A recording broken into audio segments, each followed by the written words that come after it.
Assalamualaikum warahmatullahi wabarakatuh. Alhamdulillah, petang ini untuk membicarakan surah Asy-Syu'ara. Asy-Syu'ara maknanya penyair. Dalam surah ini menjelaskan bahawa orang Arab jahiliyah itu dikenali sebagai para penyair yang bercakap sesuatu benda yang lara, banyak benda yang tidak berfaedah. Itu dikatakan syu'ara. Memanglah syu'ara ini adalah kaedah tata bahani cakap yang mempunyai sastra Arab yang tinggi, tapi tidak boleh menandingi daripada Al-Quran. Bahasa Al-Quran lebih tinggi daripada bahasa syair. Baik itulah orang Arab jahiliyah, apabila mereka mendengar Al-Quran, mereka kata Nabi Muhammad ini menyampaikan syair. Sedangkan Nabi Muhammad menyampaikan itu adalah kalam Allah, itu Al-Quran. Al-Quran adalah kalam Allah, bukanlah kalam syair seperti mana kepahaman orang Arab jahiliyah yang menuduh Nabi sewaktu Nabi dalam menyampaikan dakwah mereka awal waktu berada di Mekah. Dalam surah ini juga mengatakan wa anzir ashiratakal aqrabin. Berilah peringatan kepada keluargamu yang terdekat. Jadi dalam dakwah Nabi SAW, selepas 3 tahun Nabi menyampaikan dakwah kepada keluarga yang terdekat, termasuklah Abu Lahab dan pihak-pihak keluarganya yang lain lagi, untuk mengajak mereka memeluk agama Islam.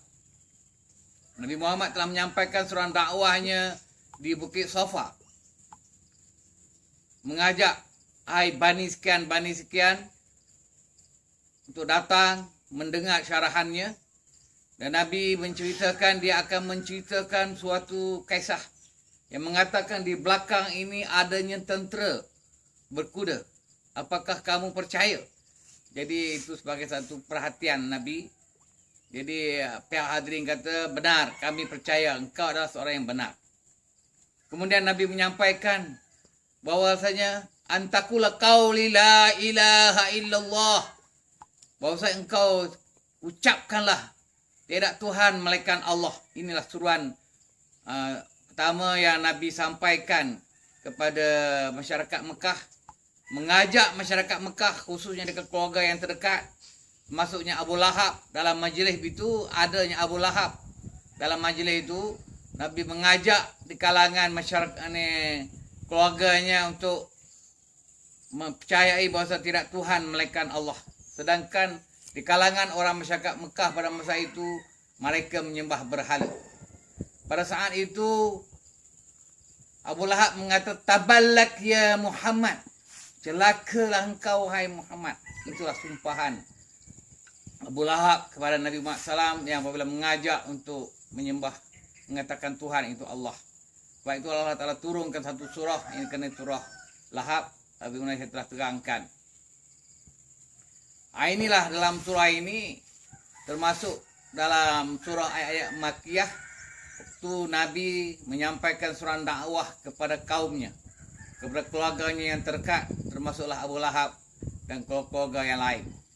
Di dalam sejarah Islam, memanglah keluarga Nabi, suku sakat Nabi, daripada adik-beradiknya, sebelah bapak-bapak saudaranya adalah terdiri daripada orang di kalangan orang jahiliyah, masyarakat Arab jahiliyah yang kuat berpegang kepada agama jahiliyah. Kenapakah orang Arab jahiliyah itu kuat berpegang kepada agama jahiliyah? Agama yang makut-nakut nenek moyang mereka. Kerana orang Arab jahiliyah menganggapkan cara amalan agama jahiliyah itu agama yang betul. Agama yang mengikut agama Nabi Ibrahim. Sedangkan amalan dan tindakan mereka itu adalah bercanggah bagaimana agama Islam, agama Allah yang disampaikan oleh Nabi Ibrahim alaihissalam. Nabi Ibrahim alaihissalam datang ke Mekah adalah menyuruh masyarakat Mekah untuk menyembah Allah. dan jangan melakukan pakaian syirik. Tetapi di kalangan masyarakat Arab jahiliyah, mereka mengatakan berhala itu adalah sebagai Tuhan, yang membawakan perkara yang syirik kepada Allah Subhanahu Wa Taala.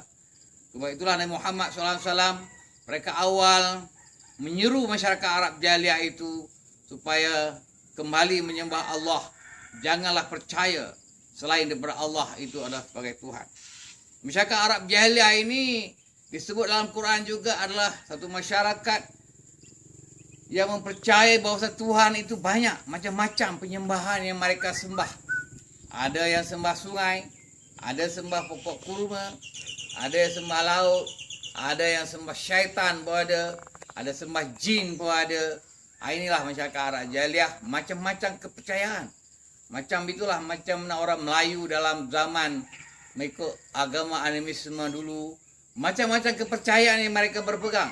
Sehingga terbawa dalam keadaan sekarang ini pun masih kepercayaan yang masih lagi terbawa dalam kepercayaan orang Melayu yang ada sekarang ini. Inilah juga boleh buat perkara yang syirik. Di antaranya dia kata ini ular keramat. Mana ada ular keramat? Untuk keramat itu orang yang mulia, orang yang beramal ibadat kuat, itu keramat. Dia kata ular ni lintas sial. Mana dia ular nak sial? Ataupun bewak ni lintas sial. Kau ular lah bewak. Ini adalah banyaklah pokok ini adalah membuatkan sial. Pokok pokok mangga, pokok apa nama? Pokok apa? Pokok apa nama ciku ni sial, ditanam di hadapan rumah. Nanti orang tak duduk. Memanglah dah tak duduk, dah tinggal. Ini banyak-banyak kepercayaan yang masih lagi terbawa kepahaman di kalangan masyarakat orang Melayu ni yang masih mengikut agama animismenya dan kepercayaan dalam agama Hindu dan Buddha, walaupun mereka memeluk agama Islam. Demikianlah keadaan masyarakat Arab jahiliyah. Mereka juga percaya tentang amalan dan mengikut datuk nenek moyang mereka. Berbagai cara kepercayaan yang menyalahi daripada agama yang dibawa oleh Nabi Ibrahim AS. Di antaranya masyarakat Arab jahiliyah, mereka memperjuangkan semangat kebangsaan Arab jahiliyah Quraisy, berbangga dengan bangsa Quraisy. Sedangkan Islam dibuat oleh Muhammad SAW adalah satu agama yang membawa kepada manusia percaya tiada Tuhan melainkan Allah, itu agama Islam. Tidak kira bangsa Quraisy tak Quraisy, maknanya semua orang bertanggungjawab untuk mengamalkan ajaran agama Islam. Itulah ajaran agama Islam yang sebenar yang dibuat oleh Muhammad SAW. Banyaklah pengaruh-pengaruh yang sekarang ini masih terbawa dalam Islam yang patutnya kita mengingatkan memperjuangkan Islam, dia memperjuangkan semangat kebangsaan. Ini adalah di antara ciri-ciri semangat jahiliyah yang masih ada dalam konteks dunia moden sekarang ini, atau dikenali jahiliyah moden. Wabillahi taufiq wal hidayah. Assalamualaikum warahmatullahi wabarakatuh.